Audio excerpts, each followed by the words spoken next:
Tengo 34 años, soy ingeniero de software, y durante toda mi vida adulta trabajé con una sola obsesión silenciosa: devolverles a mis padres aunque sea una fracción de todo lo que ellos me dieron. No era deuda.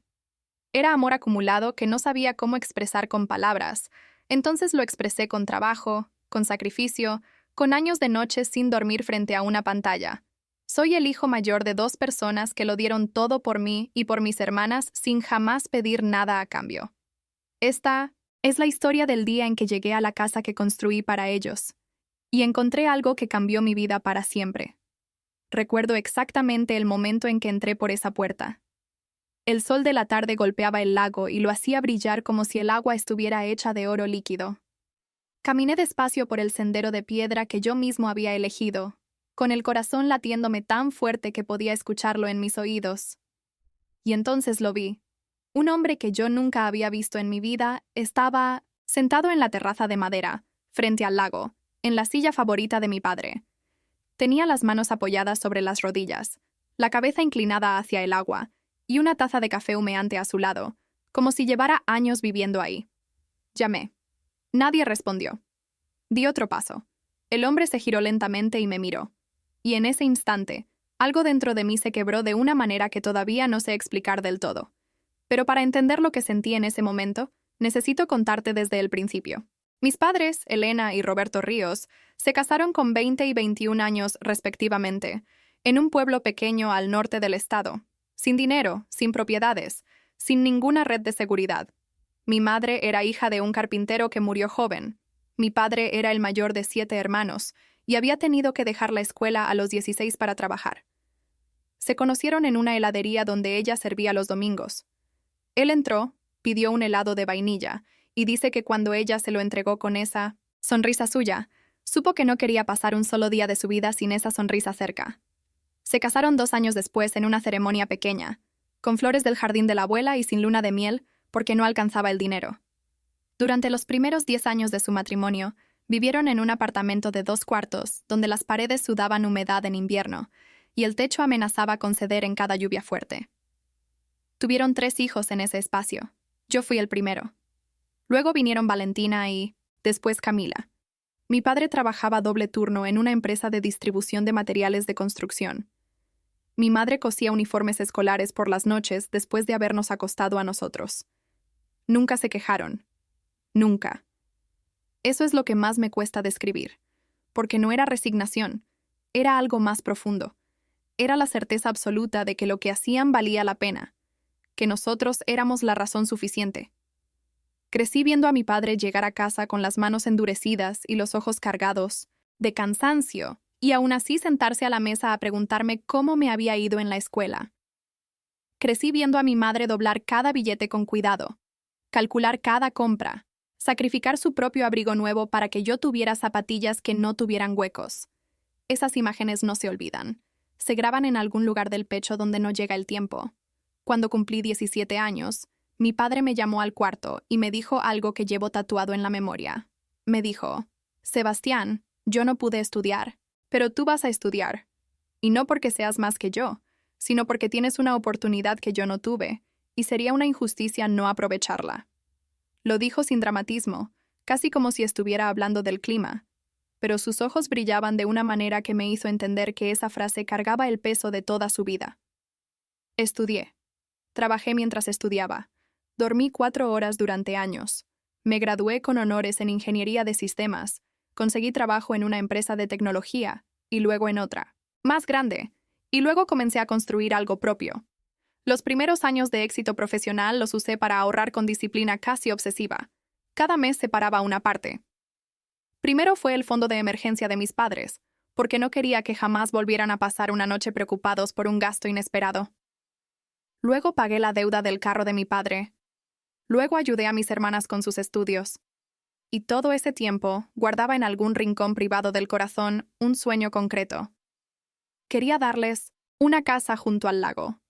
Mis padres siempre hablaban del lago, no uno en particular. Era más bien una imagen que habían construido juntos a lo largo de los años, en conversaciones cansadas de domingo por la tarde, en ese tono suave que tienen las parejas que llevan mucho tiempo juntas. Mi madre decía que algún día quería tomarse el café de la mañana mirando el agua. Mi padre decía que quería tener un porche donde sentarse a leer cuando fuera viejo. Esa imagen, ese lago inventado, se convirtió, para mí, en algo que debía existir.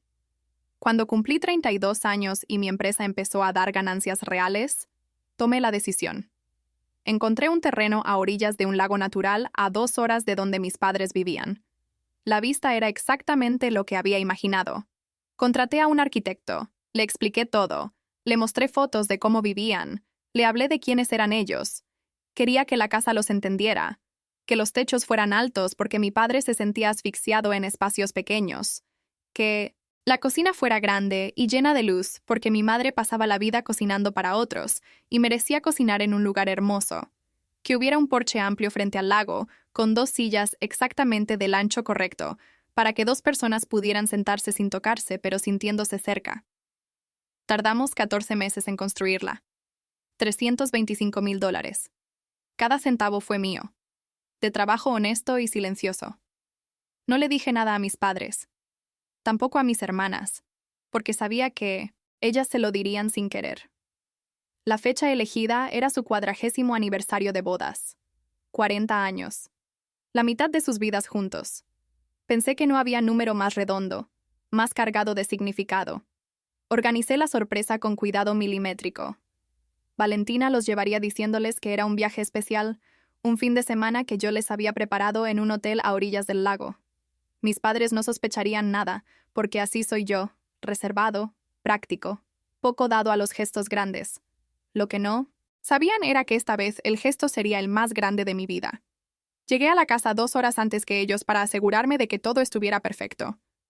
Las flores en la entrada, el pastel encargado en una pastelería artesanal, una botella del vino que mi madre tomaba solo en ocasiones especiales, porque decía que era demasiado caro para el día a día. Caminé por cada cuarto por última vez antes de que fuera de ellos. Toqué las paredes.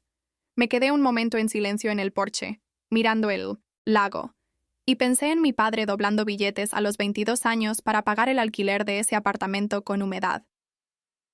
Fue en ese momento cuando lo vi. Un hombre mayor, de unos 60 años, sentado en la silla del porche.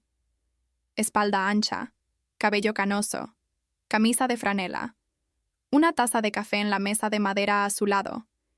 Estaba mirando el lago con una familiaridad que me heló la sangre, porque era la misma familiaridad con la que alguien mira su propio patio. Me acerqué. Le hablé. Cuando se giró, vi que sus ojos eran oscuros, serios, marcados por algo que no supe identificar de inmediato. Le pregunté quién era y qué hacía ahí. Hubo un silencio largo, de esos que pesan, y entonces el hombre habló, y cada palabra que salió de su boca me fue deshaciendo desde adentro. Me dijo que se llamaba Ernesto, que había sido el mejor amigo de mi padre durante más de 30 años, y que mi padre lo había llamado la semana anterior para decirle que quería que él estuviera ahí ese día porque necesitaba contarme algo que nunca había podido decirme en persona, y quería hacerlo con alguien que lo hubiera visto vivir toda esa historia desde cerca. Me quedé inmóvil. Ernesto se levantó lentamente, sacó un sobre de su bolsillo y me lo entregó. Era una carta, con la letra de mi padre. Reconocí esa letra que había firmado mis boletines de calificaciones, que había llenado formularios de hospital a las 3 de la mañana cuando tuve apendicitis a los 9 años. La abrí con manos que no me obedecían. Mi padre me contaba que 6 meses atrás le habían diagnosticado una enfermedad degenerativa, no grave en el sentido inmediato, pero sí irreversible. Lentamente, su memoria comenzaría a fallar. Sus palabras, su historia, su capacidad de reconocer los rostros que amaba. No sabía cuánto tiempo tenía de claridad real, y había decidido que quería pasar ese tiempo que le quedaba con plena conciencia en un lugar donde pudiera mirar el agua y sentir que su vida había tenido un sentido completo. Seguía leyendo y las palabras comenzaron a nublarse porque mis ojos no me dejaban ver con nitidez. Mi padre escribía que siempre había sabido que yo haría algo así, que no me lo había dicho antes porque los padres tienen orgullo de una forma que a veces se parece al silencio, que cada vez que me veía trabajar, recordaba a sí mismo a mi edad y sentía que había hecho bien su trabajo en este mundo, que la casa junto al lago era el regalo más hermoso que había recibido en su vida, no por el lago, sino porque significaba que yo lo había escuchado. que había guardado sus palabras en algún lugar donde otros no guardan las cosas. Y al final, después de esa frase, había una sola línea más. Sebastián, vine antes que tú para ver el lago una vez solo, en silencio, antes de que todo se llene de alegría. Necesitaba mirarlo y decirte, aunque no estuvieras aquí todavía, que valió la pena. Todo valió la pena. Cuando levanté los ojos del papel, Ernesto me estaba mirando con esa expresión que tienen los hombres viejos cuando han visto demasiado de la vida para llorar, pero tampoco pueden no hacerlo. Me dijo que mi padre había llegado esa mañana muy temprano, antes de que nadie más estuviera ahí, y que había pasado 1 hora sentado frente al lago en silencio. Y que luego se había ido a esperar al hotel con mi madre para volver juntos. Mis padres llegaron 1 hora después. No voy a intentar describir con precisión lo que pasó en ese porche cuando mi madre vio la casa y entendió que era suya.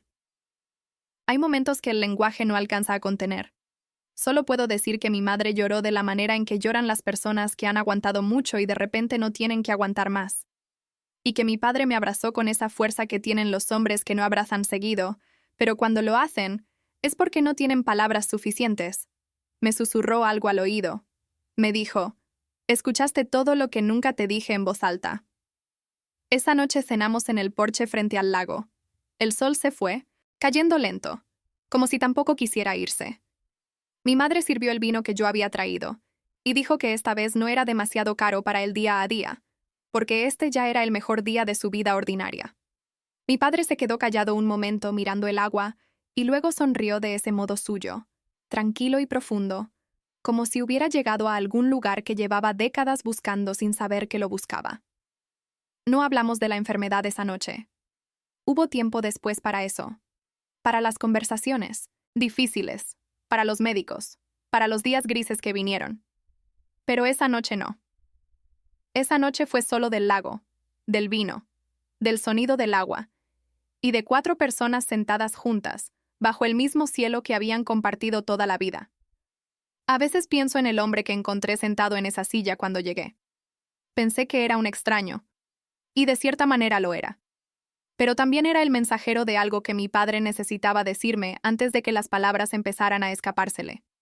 Pienso en eso, y entiendo que la vida tiene una geometría extraña, que las cosas llegan disfrazadas de otras cosas, y que a veces lo que parece una intrusión es en realidad una puerta. Construí una casa de $325,000 para mis padres, pero lo que recibí esa tarde no tiene precio ni nombre preciso. Fue la confirmación de que el amor que no se dice también llega. Que el silencio entre un padre y un hijo a veces es solo la distancia entre 2 personas que se parecen demasiado, y que hay momentos en la vida en que el lago que imaginaste con alguien durante años finalmente aparece frente a ti, brillando bajo el sol de la tarde, y entonces entiendes que estabas construyendo hacia ese instante sin saberlo. Mi padre todavía recuerda mi nombre, todavía recuerda el lago, todavía sonríe cuando se sienta en esa silla frente al agua con su taza de café. Y mientras eso dure, mientras ese brillo permanezca en sus ojos, aunque sea un segundo más, yo voy a sostener cada momento como si fuera el último y como si fuera eterno al mismo tiempo. Porque aprendí de él, mucho antes de entenderlo, que así es como se ama a alguien de verdad.